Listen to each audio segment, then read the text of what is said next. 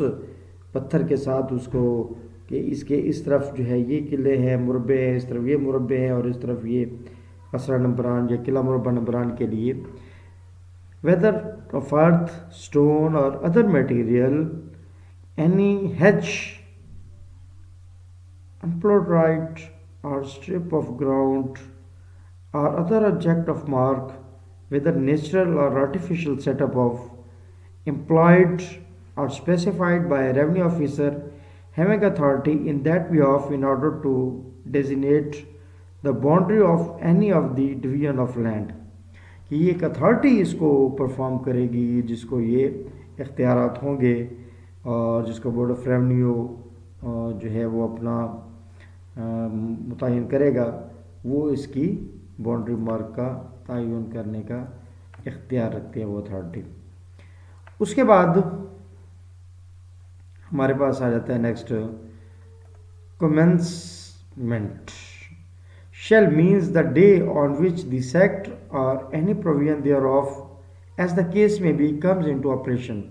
کہ کس دن سے یہ قانون نافذ عمل ہوگا، commencement کی بات ہو رہی ہے ڈیفالٹر 7 پہ۔ very very important from this chapter is defaulter. Defaulter means a person liable for an error of land revenue and includes a person who is responsible as surety for the payment of arrear. Defaulter اس کو کہتے ہیں جو رقم ادا کرنے میں ناکام ہو گیا ہو، جو رقم اس کے ذمہ تھی، جو سرکاری پیمنٹ ادا کرنا تھا وہ بر وقت نہیں کر سکا، اس شخص کو ڈیفالٹر کہتے ہیں، جس کے ذمہ ایریئرز بقایا تھے اور اس کو عمومی طور پہ نوٹس دیا جاتا ہے، اس سے مطالبہ کیا جاتا ہے، پھر وہ اور اس میں اگر وہ اس گیون ٹائم میں جب وہ ادائیگی نہیں کر سکتا تو پھر ہم اس کو کہتے ہیں کہ یہ شخص ڈیفالٹر ہو گیا ہے۔